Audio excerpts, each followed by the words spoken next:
don't know if we can ever claim to stop a terrorist attack when you're talking about somebody who is just maniacal and deranged and ready to give their own life. But there are things I think that perhaps could be done. And what I would really be curious to know is what did transpire between him and the FBI? What was the context of those 3 interviews that the FBI did? And I know that the FBI, front and center, has some input on what they might do differently in the future. No way do I want to fault the FBI. I'm sure they're faulting themselves. Here it is. This guy was in front of the FBI 3 times, interviewed 3 times, and yet this act did occur. You have said you don't support a ban on Muslims entering the United States, obviously. I do not support a ban on Muslims entering the country. And you don't support more gun restrictions? I don't. I'm in the camp that believes that if you restrict guns, the bad guys are going to have guns. Just that simple. So you think it won't stop them. Here's what Bill Clinton said, though, about what happened on Saturday night in that Orlando club and why he thinks gun control would have made a difference. Here he is. If the guy had just had a pistol in that nightclub, I don't think anybody believes he could possibly have killed 49 people. Well, and it was also,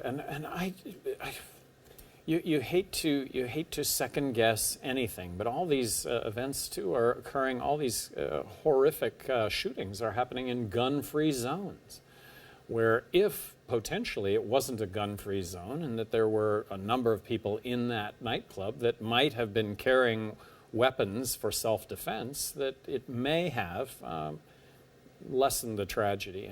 And by no means do I want to second guess anything. So the bottom line is you don't believe that guns are the issue. You have had a message that has resonated with more and more people, Governor, all right? Look, now you're between 9 and 12% in some new polls. Your numbers have really gone up. 15% is the magic number. You get 15%, you're going to be sitting on stage with Hillary Clinton and Donald Trump in the debates. Whoa. That might just happen. Okay, what are you going to do to make that happen? A unique position that myself and Bill Weld, my running mate, have, and that is that we are fiscally conservative, over the top.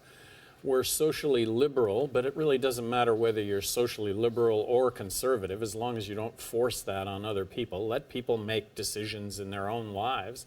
And then lastly, with regard to our military interventions, I think our military interventions have resulted in the world being less safe, not more safe. So what do you do if you don't get to 15%, if you're not on that debate stage? What's your strategy? Well, there's no way to win. There's no way to get elected President of the United States. And the only chance that I have of being elected is to be in the presidential debates. Some big-name Republicans, as you know, detest Donald Trump. It's a fair word to use, detest. Mitt Romney among them. He says he will not vote for Donald Trump. He's going to write in a name, or he's going to vote for someone else, possibly you. Here's what he told Wolf Blitzer about you specifically. I'm going to look at what he has to say. His running mate, Bill Weld, is someone who I respect enormously. Former Republican governor of Massachusetts. Exactly, and he was a fine governor, a fine friend, a supporter of mine, both in 2008 and 2012. If Bill Weld were at the top of the ticket, it would be very easy for me to vote for Bill Weld for president. So I'll get to know Gary Johnson better and see if he's someone who I could end up voting for. Have you had any conversations with Mitt Romney? I have not, but I think that he echoes the sentiment of a lot of Republicans, and I think it's also sentiment among a lot of Democrats. And I don't want to either say that that's elected officials. I mean, elected officials at the end of the day kind of have to line up rank and file. It's too bad that Paul Ryan has really stuck his neck out, if you will, endorsing Donald Trump, and then subsequently having to say that today, talking about the Muslim ban, that it's just not America. Well, it's not America. So what's interesting, though, with Paul Ryan, do you think that he would ever change his mind? That he'll ever say, no, my conscience does not speak for this, that he would ever change his mind, get on board with someone like you? Well, one of my strengths is that I tell the truth. And so when you tell the truth, you're able to admit mistakes. I make mistakes also, but I like to think that I fess up to them.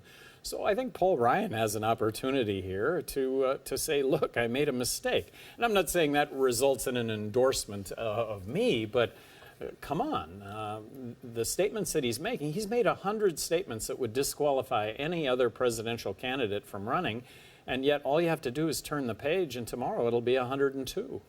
So Mitt Romney is looking at you, but he mentioned a big reason, though, Governor, that he's not sure about you.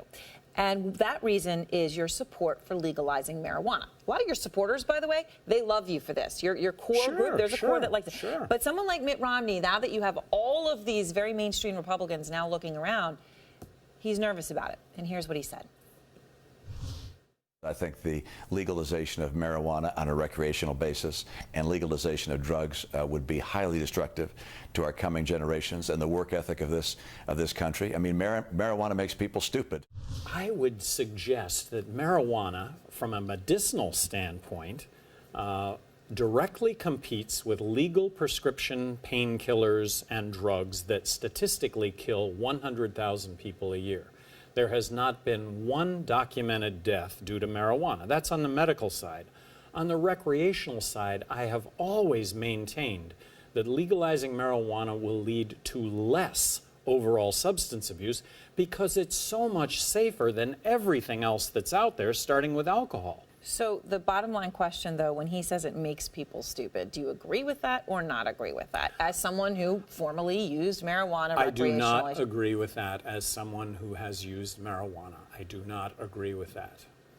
All right. Well, Governor, thank you very much. I appreciate your time tonight. Oh, I appreciate yours. Thank you. Thank you.